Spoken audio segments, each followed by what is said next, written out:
more people will join as the time goes by.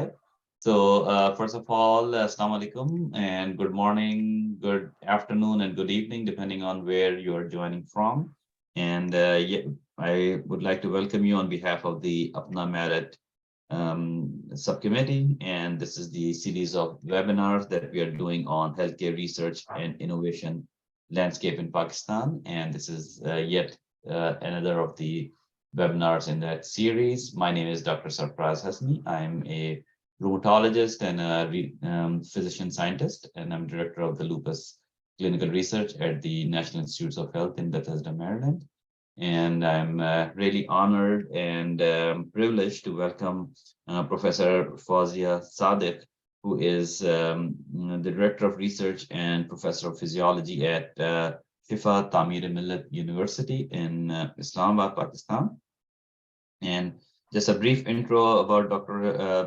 Fouzia Sadiq is that she has worked at a postdoc at Imperial College in London and in Riotech Pharmaceutical, which is a spin-off of Imperial College London, for over a decade. And she is predominantly involved in translational research. In Pakistan, she is the lead investigator for familial hypercholesterolemia studies collaboration. And in the background, she had done a master's in zoology from University of Punjab before moving to University of York in UK. And of course, there's a very long introduction, and I can keep going on and on. But I think I would like to make sure that I have enough time for Dr. Fouzia Sadiq to give her presentation. And we are also joined by our panelists, Dr. Syed Uzair and Dr. Ur Groshlik from is also joining us. And they will be discussing after as panelists after Dr. Sadiq's presentation. So with that intro, I would request Dr. Fouzia Sadiq to please take it away. Thank you so much again for the participants for joining, and especially the technical support from Waleed and his team. Always thanks to them for making it possible. Okay, Dr. Fouzia. Thank you very much, Dr. Sarfraz. Thank you very much, Dr. Uzair, for giving me this opportunity to give a webinar on this platform. I'm going to share my slides, and if you could just confirm that it's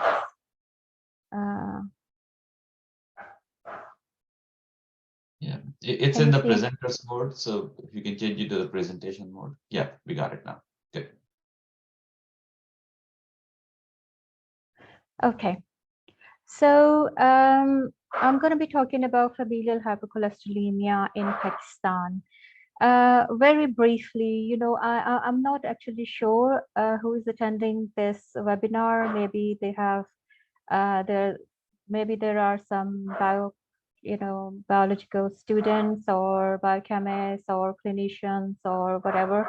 So I'm going to touch upon very briefly the pathophysiology of familial hypercholesterolemia, global prevalence, and then prevalence in Pakistan. And then I'll talk about familial hypercholesterolemia registry in Pakistan and the background of this, like setting up this registry. And then finally, I'll talk about the mapping survey, which is the key survey we've conducted so far with Dr. Ur Groshlik and Professor Samuel Gidding, who is the lead investigator of global call to action on familial hypercholesterolemia. So before I start, I must tell you that my name is Fouzia Sadiq and my initials are FS. And for the last 4.5 years, I've been working with FH, familial hypercholesterolemia. And the other day I was signing my initials as FH, so it's just gotten to me so much. Okay, so very briefly, the pathophysiology, what is it? You know, FH is inherited autosomal disease, which can be homozygous, heterozygous. I'll go through it again. And it is because it is characterized by any pathogenic mutation in LDL receptor, ApoB lipoprotein, or PCSK9 enzyme. And because of these pathogenic mutations, there is reduced hepatic clearance or increased cholesterol synthesis, and which results into premature cardiovascular diseases like plaque formation, atherosclerosis, leading to premature atherosclerotic cardiovascular diseases. Now, in men, it is like if a man presents with a cardiac event before the age of 55, that's premature. And in women, if it's before the age of 60, that's premature. Okay, so that's something what we use in as a diagnostic criteria for one of the diagnostic criteria for diagnosing familial hypercholesterolemia. Right. So with familial, there should be a family history of early cardiac event, premature event. If an individual has high cholesterol in adults, 190 mg per deciliter or 4.9 millimoles per liter, and among children, 160 milligrams per deciliter or 4.1 millimoles per liter, then you can suspect that individual to have familial hypercholesterolemia. In this slide, you can actually see how patients present with FH. On this one, look at these, xanthomas, corneal arcus, white layer here. This is one of our patients with very bad, xanthomas. Their life is a misery because it's familial, it's there from birth. The sooner you diagnose the problem, the better it is, because you can start managing the disease straight away before a patient actually presents with any premature cardiac event. This figure on the left tells you this is the LDL cholesterol level in millimoles per liter, and here it's mg per deciliter. So now, if the LDL is around 190, up to 190, it's just common hypercholesterolemia.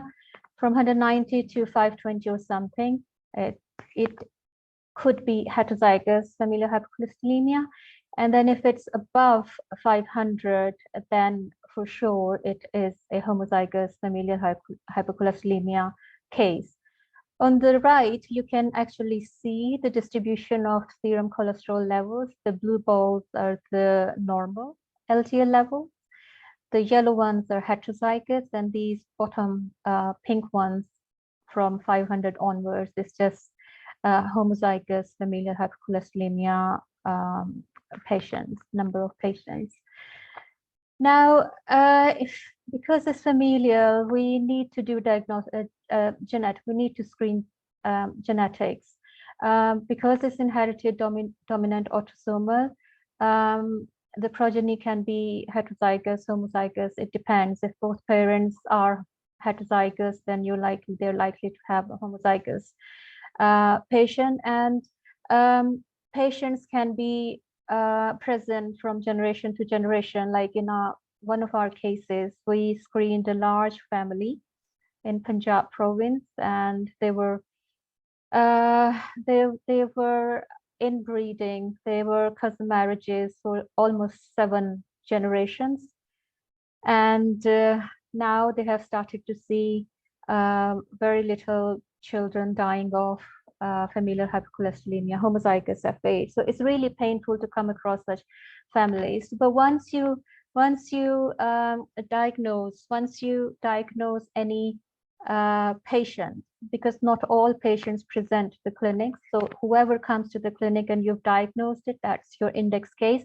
So once you've diagnosed an index case, you can start cascade screening, screen the family members, parents, grandparents, whoever is available, and then you can work out who is heterozygous, who is homozygous, and then start managing their cholesterol LDL levels and prevent any premature cardiac event. Now, how do you treat it? If the patient is homozygous FH, it's really tough to manage LDL with dietary intervention, but you can still give it a try. So dietary intervention along with the lifestyle modification like physical activity, that's the starting point, but you do need multi-drug treatment to achieve LDL goal. What are the medications available? Here we have a real problem because statins and ezetimibe are the key drugs which are readily available in Pakistan. So whoever comes to the clinic or hospital or presents with any problem, high LDL, doctors would prescribe them statins, ezetimibe, in some cases fenofibrates. But then, these are not really effective in case of homozygous FH. They really need to have PCSK9 inhibitor or the emerging drugs like inclisiran, because they've recently conducted a clinical trial. It's siRNA based. It inhibits PCSK9 enzyme, and that's very effective. Lumitapide is also an emerging one that inhibits microsomal triglyceride transfer protein. These are quite expensive drugs and are not available in Pakistan, and that is why most of the patients who ever come to me, I'm not a clinician, but because I look after the registry, they contact me, and they are suffering. They are always looking for an opportunity to escape from Pakistan because they can see their life ending anytime. They have gone through several cardiac events, and it's heartbreaking to actually discuss them. Okay, so what else? FH treatment. If you have lipoprotein apheresis, that can also work, and you can reduce the LDL load by 50 to 60%. But then, unfortunately, this is not also readily available in Pakistan. Only 1 or 2 sites have very rare sessions of LDL apheresis. If it's possible to set up lipoprotein apheresis clinics or labs, it would really help the patients suffering up and down the country. Now, the problem with FH is that it's not diagnosed at the right age. As I mentioned earlier, the sooner you diagnose it, the better it is, so that you could manage it and you could prevent cardiac event. If you look at this one, this is like this chart actually shows you the LDL burden along y-axis, and is a function of the age. So if you look at this homozygous FH case, this study could only last up to 12.5 years, 12 and a half years, and he had touched the threshold for coronary heart disease. The heterozygous cases, if you start early, low dose or high dose, depending on that, you can have, you can prevent any cardiac event. This chart on the left, on the right, is actually much better. If you start statin as early as possible, you can have, you can prevent, you can have many event-free survival. Event-free survival is much higher if you start statin as soon as possible. In case of this, like no statin, the red dotted line, you can see very little. I can't see the axis anyway. Okay. This chart, actually the key message from here is that the level of the LDL-C, the goal, what we want to have, less than 100 mg per deciliter, and lately EAS, European Atherosclerosis Society, and other societies have agreed that high-risk patients should aim for 70 mg per deciliter, or even lower, 50 mg per deciliter. The lower the better. That's what they say. Patients, only 21% of heterozygous familial hypercholesterolemia patients had achieved LDL goal. And out of the remaining, the ones who did not achieve this goal, the data suggests that 73% did not adhere to statin treatment. So that is another problem. What is the scenario in Pakistan? We'll come and we'll discuss that later. Okay, so what's the prevalence of FH in Pakistan? We don't have an accurate data, but what we have now is, this is work in progress.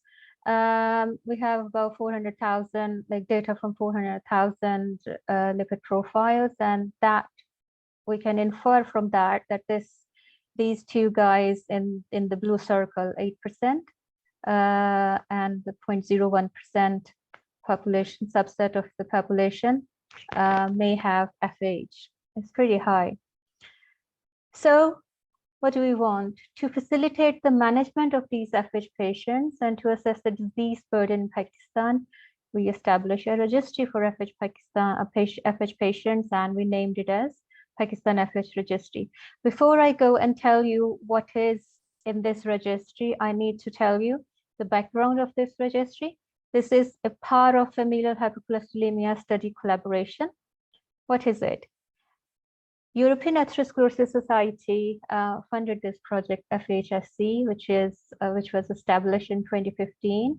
It's a global registry, and Professor Koshre at Imperial College London, along with other executive committee members, they established this registry. So currently we have around 75 countries contributing data to this global registry, and we have 88 lead investigators. Shifa Tameer-e-Millat University only joined this registry in this FHSC in November 2018, and we're the lead for FH. So as you would have gathered, the objective of this global registry is to tackle the burden of FH by bringing together all of the investigators from all over the world in order to build this first global FH registry. So far, we have around 70,000 FH patients in this global registry. And you can find details of all of the national leads on this EAS Society web page, and Dr. Urgushel would be there somewhere under Slovenia. So how do we contribute to this global registry? Every NLI, national lead investigator, in Pakistan's case is me. So that's me. For instance, I would have collaborators in other parts of the Pakistan, like different provinces, Punjab, Balochistan, KP, Sindh, GB, and AJK. So I get data from them, and we upload the data anonymously. We'd never share personal, private, confidential data with them. So that is fed into this FH Global Registry through a very secure server. So we have signed all of the data protection forms, and have consents from all of the regional coordinators as well, that their details can be shared with FHSC, Imperial College London. So what do we share with them? The core variables we share, we upload in the FHSC registry are general and demographic information, their familial and personal cardiovascular history, other cardiovascular factors, diagnostic criteria. Different people use different criteria, but in our case, we're relying on Dutch Lipid Clinic Network, DLCN, or they can use Simon Broom or whatever. And we also upload information about the lipid lowering medication, LLM, with doses, frequency, everything, and their laboratory lipid profile. That is important because that's where, like, if somebody has LDL of 300, 400, 500, you would instantly know that this is the potential FH case. So once you if you use DLCN, you would know, you would categorize all of the patients into definite FH, probable, possible, that sort of thing. So the beauty of having this global registry is, just imagine you have 70,000 data sets within your global registry. So you, for policy making, that gives you that makes the case for policy changes. And Professor Urgushel probably can highlight how this is helping them convince, advocate, play an advocacy role in EU. So far we have published, there are several publications, but ever since I've joined FHSC registry, We have published 2-3 papers in Lancet. So what do we get? Globally, only 10%, less than 10% of the FH patients are diagnosed. FH is diagnosed at a median age of 45 years. So just imagine, by 45 years, if the patient has presented into a hospital or clinic, he or she would have had any premature event. We could have prevented it if we had diagnosed them early. And the most important point is homozygous FH patients from non-high income countries like Pakistan as well, they experience a cardiac event a decade, 10 years early compared to the ones in the high income. So there is a disparity there, like non-availability of the drugs and so many, like it is painful. So these are also the data set from one of our papers from Antonio, we published in Lancet. What it tells you that at the time of the registry, entry into the registry, these number of patients had attained these thresholds of LDL. So 35.2% had attained LDL threshold of 3.4, less than 3.4, and so on.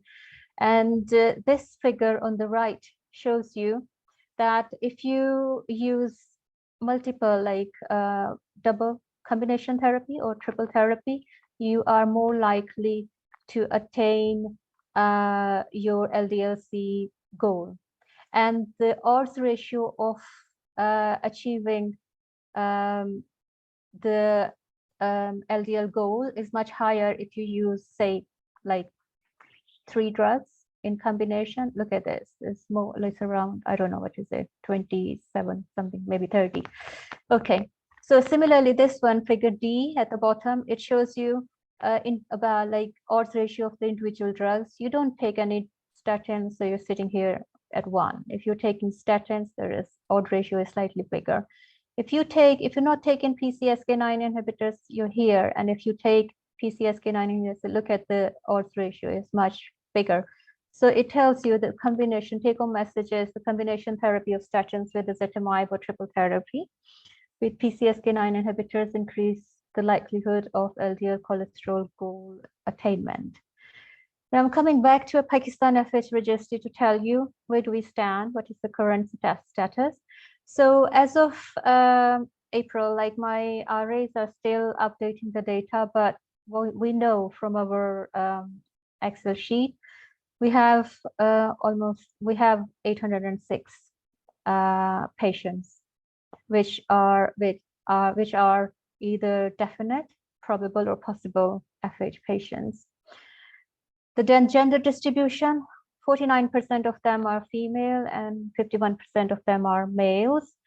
Now, it's quite possible, and Antonio, we've already published in one of the Lancet papers that, you know, females are diagnosed 2 years later. So maybe that is the case, but could be another problem.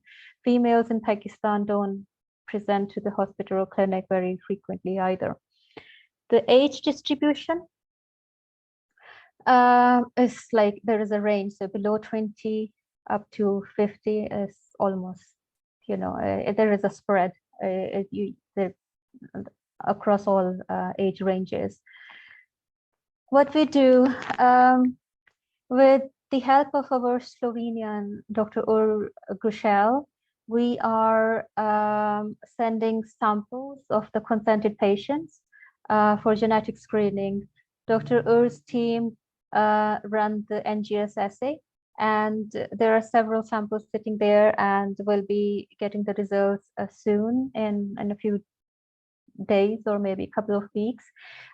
So far, we've, out of those 806, we have only confirmed 36 genetic results with LDLR mutations. Out of those, 28 are heterozygous and 8 are homozygous, and these are probably most of them are from the same family.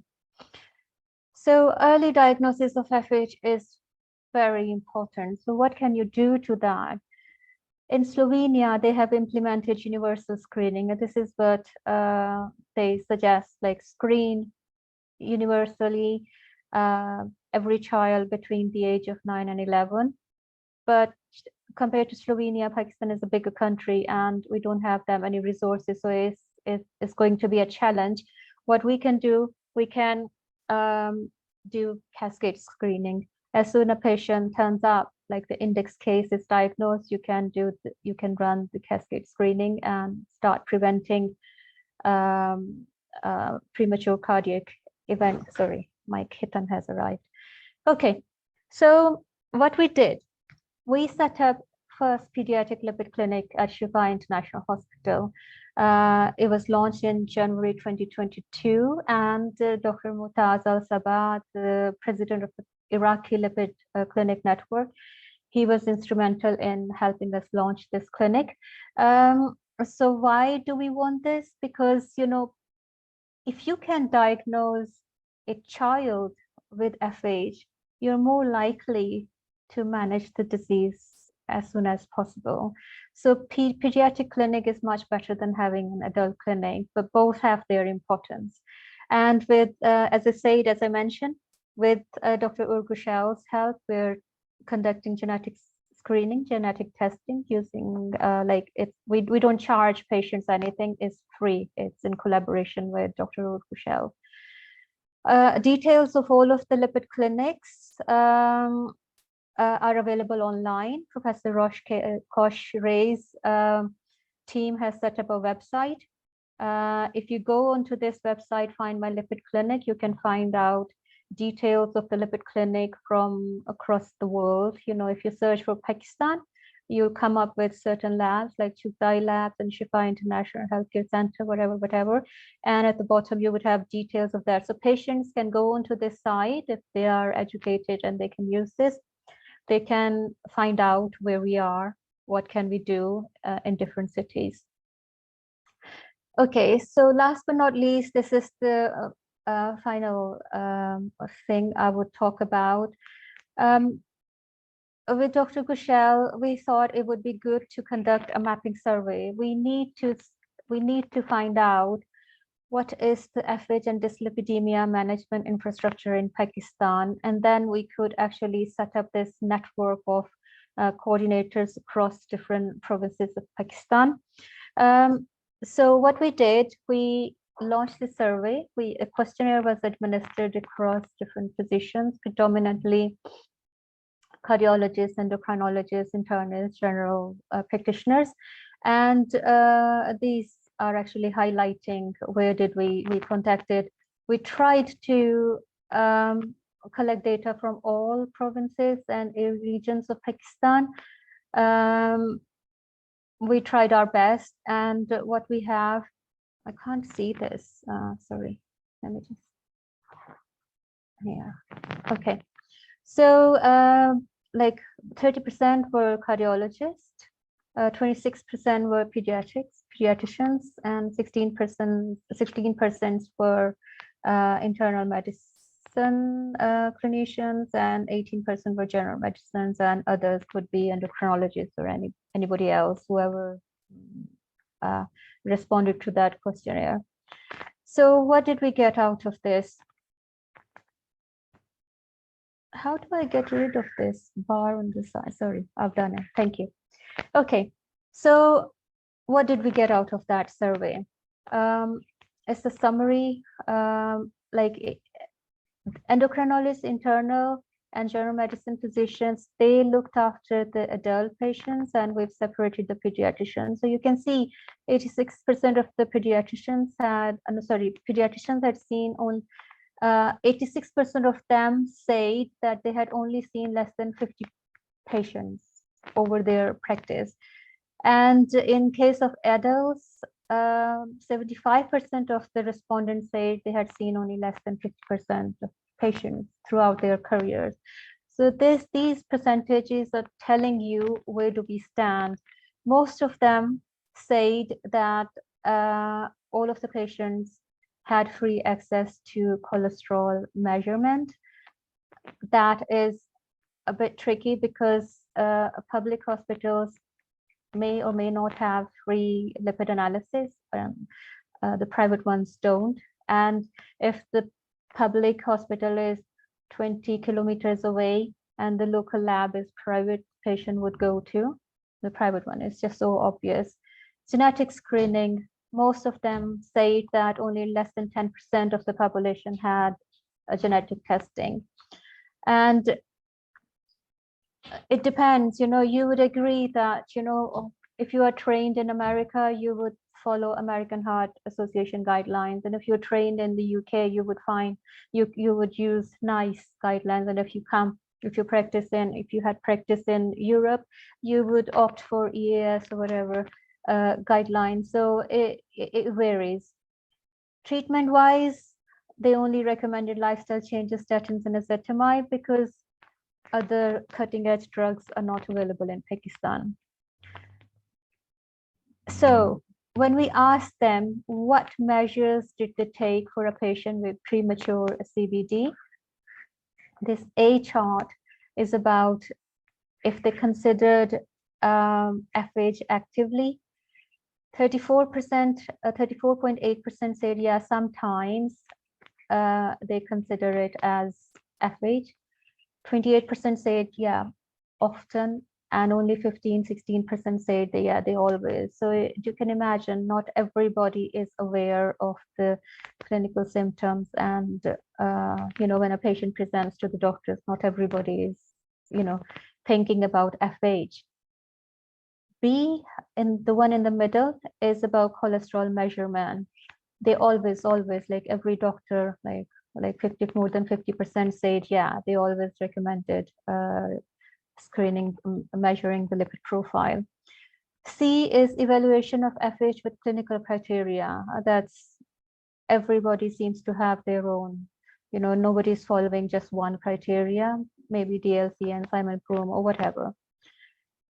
This D is about genetic testing. More than 52% say they never opted for genetic testing because this is not available in Pakistan. If anybody got it tested, they would have sent the samples away abroad, not in Pakistan. Then we asked them if they opted for cascade testing. 30% said, yeah, 30 sometimes. Only less than 5% said always. So we are missing the patients here. So if nobody is opting for cascade testing, like less than 5% of the physicians, then we are definitely missing the patients. And then finally, prescription of LLT, lipid lowering therapy. 58% said, yeah, always. Now, as I said previously, what did they recommend? Statins and ezetimibe.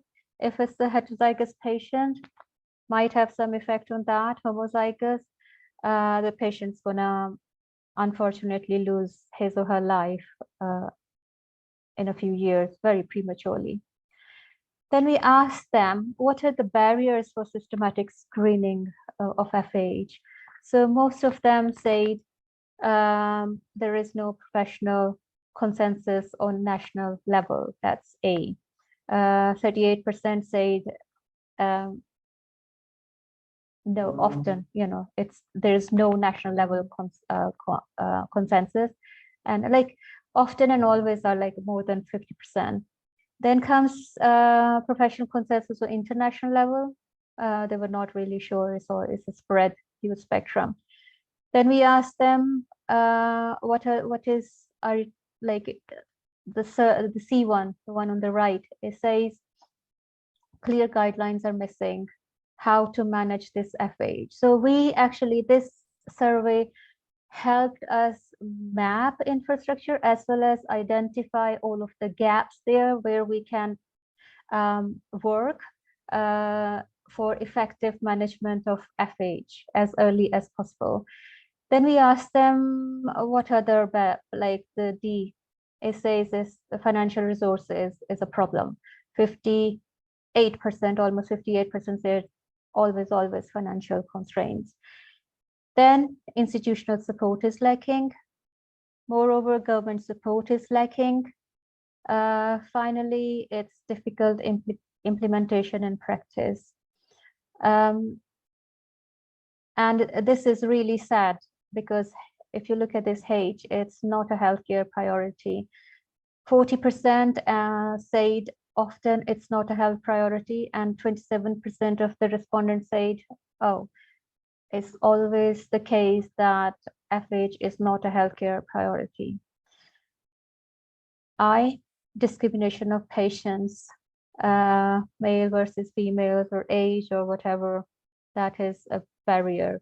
These barriers need to be addressed if we want to manage FH. So the snapshot of our FH mapping survey is the clinicians had seen a very small number of FH patients over the last 5 years in both children and adults. There is no uniform diagnostic criteria for FH. There is no cascade screening program. FH patients had limited access to free cholesterol and genetic testing, and majority of the respondents had no prior knowledge of FH registry. And I hope with this presentation and like more publications with high impact factor, more and more people are coming to know about FH registry. At least over 128 respondents of the survey now know, that we have a FH registry, and it's a very positive sign that people like our participants of the survey from Peshawar and Lahore are contacting us, and they have started feeding in their FH patients to us. And that's it. And finally, the acknowledgements, Dr. Habibur Rahman and Professor Iqbal, our Vice Chancellor of the university, Dr. Saeed Shafi, all of them played an instrumental role in this survey. Madhya and Kurat are my research assistants, and they have put a lot of effort into this. And actually, they're putting a lot of effort into FH registry and all of the publications we are working on. There are so many work in progress things which I can talk about later once we have published them. Chuktai Labs, they have been very kind, and Dr. Umar Chuktai, like son of Professor Sohail Chuktai, and Dr. Dilawar Khan and Dr. Hijab Batu. Hijab is very kind, and she is actually facilitating us for sample collection. For instance, a doctor from Peshawar says, oh, I have this patient. Now, how do we transport that blood sample from Peshawar to Islamabad? So Chuktai Lab, because they have a network of labs, so Dr. Hijab has facilitated the transport of sample from Peshawar to Islamabad. And that is a great help because that was one of the barriers for us to collect samples. And then at Imperial, Professor Koshre and team, and really indebted to Professor Rochelle, Yaka, Ursha, and Matei. This team is just amazing. And how do you pronounce this? G. Singer, Dr. Samuel Gidding. He is the lead, as I said, global action to action on FH. So he's the lead one for that, and Sam has been very kind to join hands with us, and we're conducting more research with Dr. Sam and Ur's team, and let's see where we get. And thank you very much. Over to you. Can I stop sharing? Yes, thank you. Thank you so much, Dr. Fouzia, for a very enlightening and informative. And I think I was just thinking as you were talking that there are so many diseases that we can recapitulate this model and then see if we can how we can learn from this. Not only learning from your experience, but also see if other diseases we can have this type of global registry and how Pakistan can be involved. So now with that, I think there are a couple of questions, but I will hand it over to Dr. Uzair, who's our panelist, to take it from here and then continue the discussion. Thank you very much, Dr. Sarfraz, and thank you very much, Dr. Fouzia and Dr. Ur. Fantastic and a great presentation and a great work. I must admire, and from all the Pakistani community, Fortunately, we have some of the physicians. One of them is a cardiologist from Peshawar Institute of Cardiology, Professor Rafiullah. So his comments are that I am working at Peshawar Institute of Cardiology, and we have come across around 5 patients. 2 had bypass with AVR and 2 had left main PCI. From now onward. We will make registry. So I think the bottom line of this platform is to connect the people, to connect the dot. So Peshawar Institute of Cardiology is a very forward-looking facility which was developed like just a couple of years ago, and they are very instrumental. I had an opportunity to visit them in December. That is really phenomenal. So I think you can link. So I will share the detail of both the groups, and that's going to be very helpful. Now, may I request Dr. Ur really to share some of his experience from his country really, and greatly thanks to him for providing the resources for genetic testing. So thank you very much, Dr. Ur, please. Yes, thank you very much for invitation and for the kind introduction. I enjoyed the Fouzia's presentation. Actually, yeah, I'm coming from a small Central European country, Slovenia, where I coordinate the screening program of FH. So actually, Fouzia made a clear presentation that FH is actually the most common inherited metabolic disorder, which in turn severely impairs, I would say, life of a person, leading to a huge rate of premature mortality in frequently in mid-age individuals. So it's really important that we try to find these people early, because there are so many of them, and actually we have very cheap and available, also accessible therapy, which are statins, which are quite well accessible, I think, also in I would say developing countries. So it's really cost effective to look for these cases, I would say, almost everywhere in the world. So in our country, we have established a early screening program. We measure total cholesterol in all the 5-year-old children throughout the country. And if there is elevation, we continue with genetic testing of a child. And then if we confirm the genetic diagnosis, we continue with genetic testing of a parent. So because it's autosomal dominant inheritance, so 50% chance that it goes to the next generation. And for a child, there's a 50% chance that one of the parent has same disorder. So it's once actually you have one index case for a family, then you usually are able to find many additional cases through the cascade screening, which makes a very good case also to discover the first case in the family. So we have been a part of the same collaboration, EAS FHSC studies, which is global registry. There we started also collaboration with Fouzia a few years ago.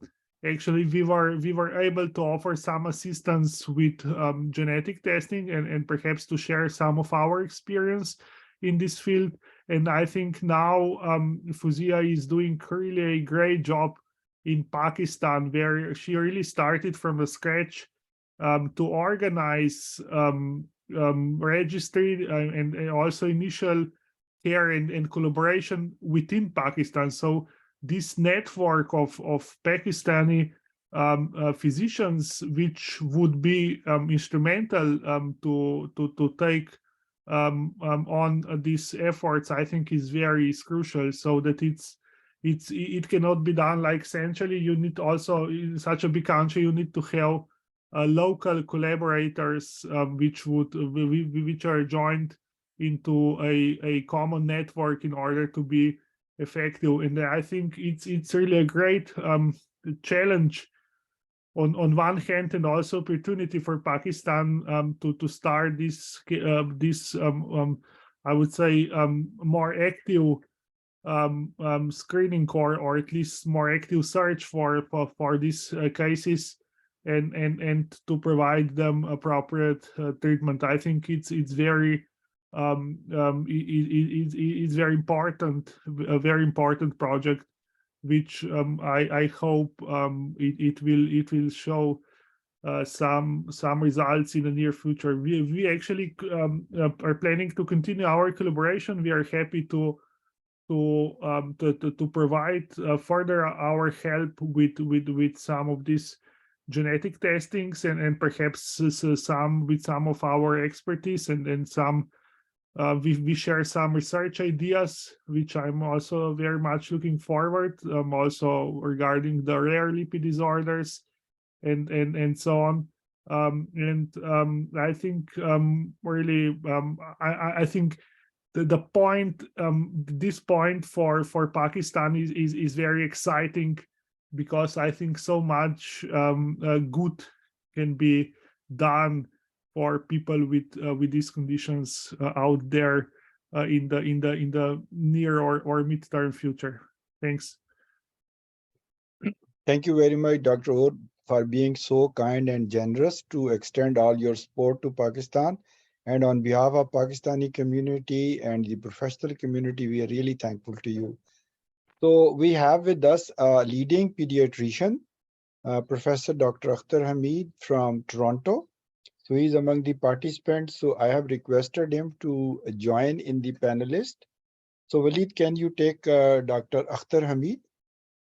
So while he's doing that, just there are two quick things in the chat that I think Dr. Fouzia might need to know. So one is that somebody that Dr. Ibrar Ahmed, he is put in the chat that he's from Alpha Genomics, and they are providing whole exome sequencing data analysis at a minimal cost. And they have mentioned that they're happy to collaborate. So they're in Islamabad. The other question in the chat is about why did you focus on LDL cholesterol, and why not triglycerides, VLDL, and HDL? And if you can answer those two, and then we'll take it to Dr. Okay. I'll find out about Alpha Genomics later, but I only covered FH in this presentation, but we're also working on rare dyslipidemia with Dr. Urgushel. So we have from the lipid clinic, pediatrics lipid clinic, we have had cases with hypertriglyceridemia, familial hypertriglyceridemia, with we've identified several genes. We've published one of the gene GBI-HBP1 case. So we are working on all sorts of rare dyslipidemia patients. Thank you. Welcome, Dr. Hamid. Please unmute yourself and introduce, some of your background and what's your experience as a pediatrician from Toronto. Hi, thank you very much, Dr. Zair, and a wonderful presentation, Dr. Fouzia, regarding on the comprehensiveness of familial hypercholesterolemia. My understanding as a general pediatrician, and especially working with some collaboration with the pediatric cardiologist, I mean, in Canada, as you know, it is one of the common genetic causes of premature coronary heart disease.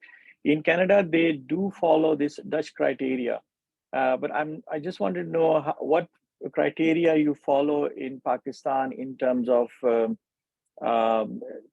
screening them. Second, if there is no familial heart disease history. Second, just to add on, and which probably going to help, there is a doctor at Dow Medical University on the Oja campus, Dr. Masroor Sharfi is the associate professor of pediatric cardiology. He has some interest, and he will be a good connection for you to be acquainted with your testing. That's Thank you very much, Dr. Hamid. Nice to see you again after a long while. By the way, Dr. Urgushal is also pediatrician. So, okay. So coming back to your points, yes, well taken. I'll be very happy to contact your colleague, friend in Dow. The criteria, if we know the patient and we find out if the first blood, like within the first blood, parents, or depends, you know, which is the patient, like child or adult. So we find out if the parents had any premature cardiac event or any family member. So based on that, plus the LDL level, so we can, using DLCN, I use DLCN, we can work out if a patient is definite or possible probable FH case. Most of the time, patients are aware of their family history, like somebody must have had a heart attack at the age of 40 or 50 or something. So that's how I figure out. Patient So history same is very criteria. important. So same criteria used like a Dutch criteria, or is it different? It's the in Dutch Pakistan? criteria. No, like Okay. different, like we did ask our survey participants, they use different criteria. There was no uniform pattern because they complained that like it was a barrier, you know, there were no set guidelines. You know, in Pakistan, we don't have guidelines for anything. So we're working on that as well. Like whoever is trained where, they use their like guidelines. Or if you have any comment, you're smiling. Yeah, I think, yeah, the Dutch criteria usually, if there is not like good access to genetic testing overall, I would say also like in different regional centers, I think Dutch criteria are the best for adults, but Dutch criteria are not very appropriate for the children. So there are these Simon Broom criteria for pediatric cases, which are usually used. But I would tend to agree with what actually Fouzia mentioned. I think in Pakistan it would make very good case, I would say, now, because now the situation is a bit more clear also after the mapping survey. So perhaps kind of recommendations to unify the practice might be very I mean very good idea to develop them. So perhaps you could make some group to try to think in this direction. Dr. So, Hamid, there is a- Dr. Hamid, the ball is in your court. You're a pediatrician. You have the responsibility to work with me. I'm all theirs, and I'll be happy and honored to work with you. Thank you. Only thing is, we have now, you're the champion over there. We don't have to reinvent the wheel. We can modify one of the criteria according to Pakistan context, and for that I'm happy to connect a few cardiologists from Toronto. And we can have a consortium and develop a criteria for Pakistani context. Perfect. Yes. Thank you, Dr. Akhtar Hamid. We have Dr. Amanullah. He has raised his hand. So he's there. Dr. Amanullah, kindly introduce yourself and then you ask your question, please.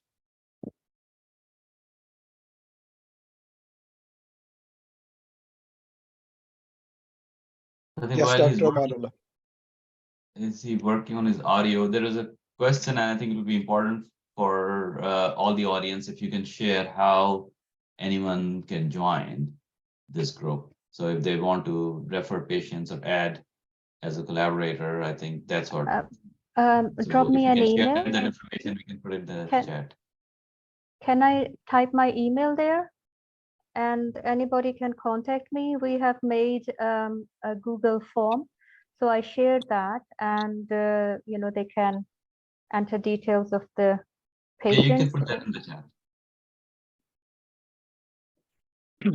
Okay, thank you very much. So I think Dr. Amanullah is not His either mic is not working or something. But we have Professor Sarwat Hussain, who is among the panelists. So may I request Dr. Sarwat Hussain to unmute himself and just ask if there is any question in his mind or would like to comment on the research, please. Professor Dr. Sarwat Hussain. Professor Sarwat, are you there? So I see Professor Sarwat, it appears that he is not connected at the moment. So thank you very much, Professor Akhtar Hamid, for your. Anji. Yeah, so Hello? Professor Sarwat has joined. Yes, go ahead, Professor Yes, sir. Sarwat. Sorry, Yes. I was struggling with my audio. So basically, I think it's obviously an extremely important issue, and I myself being a coronary disease patient, although not FH, this is important from the topic is important from the point of view of the epidemiology of coronary artery disease in Pakistan, and especially the mortality of our patients who die so much younger than the Western population. So I think the awareness of this condition and the possible treatment and prevention, awareness is really the key. And I'm not really certain whether doctors generally, general practitioner, and not only cardiologists, but all other doctors who treat youngsters, are they aware of, number one, the importance of it, and number two, that prevention is available, and it can make a huge difference in not only the quality of life and mortality, but also the the expense of healthcare dollars. Totally. Mike, Dr. Sorry. Yeah. Thank you very much, Professor Sarwat. And we have with us Dr. Umar Hayat. He is from the pharmaceutical backgrounds, and you discuss about the unavailability of some of the latest medicine to treat the familial hypercholesteremia. Dr. Umar, can you unmute yourself and share, is there any possibility that we can make those treatment available to Pakistani community? Over to you, Dr. Umar. Thank you very much, Dr. Wazir. My apologies, I joined very, very late because of, my trip back from Pakistan. And also, I'm still suffering through the jet lag. Absolutely, Dr. Wazir. I think we just need to, I just need to connect with some of the doctors. And I think we can come up with medicine to treat the I don't know what was the exactly. Cholesteremia. Hypercholesteremia, there are few latest medicine which are very expensive and they are not available in Pakistan. There is a list available in the presentation, and I can pass it on to you. You see if you can play any role from any foundation or anywhere else really to make those drugs available at least to Dr. Fouzia's research center, so that they can disperse that to some of the patient and see the impact. So that was the question. So thank you very much to all of you. Sorry, one request I have is, like, we would be conducting a study in children, and we would be looking for the hospitals and pediatricians who would be interested. So I left a message in the chat box, like, please approach to info-trials360.com. Thank you very much. So Umar, I think we Dr. Umar, we met before in that HEC's event. Right. Yeah. Umar turned out to be my husband's friend's class fellow. So all of the class fellows are here in this webinar. Okay. Okay. Quite so interesting. Yeah, Dr. Umar, I can't see that email address, but somebody email me. You can go on the website trials360.com. I will share. Dr. Fouzia, Okay. I will share. Okay. So I will Thank you. keep the text of this whole discussion and talk. I will get the copy of this thing. Don't Okay. worry. And we do Okay. connect the people, who are showing interest. So I'll connect you with Dr. Akhtar Hamid and Dr. Umar Hayat, and all the other people who have the Peshawar Institute of Cardiology, Professor Rafiullah, will share the detail Perfect. with you so that you are all connected. So I think we are just little over time, and Dr. Sarfaraz, he's like a time watcher. So with this, I hand it over to Dr. Sarfaraz. Okay, thank you so much, Dr. Zair, and all the panelists for their wonderful comments. And again, thank you to Dr. Fouzia and all the participants. And I think somebody was asking that they have missed part of this presentation. So we do make it available, the recording, for people who have missed it. And thank you, Dr. Fouzia, for putting down your email. So anyone who would like to join this effort can contact you by that email.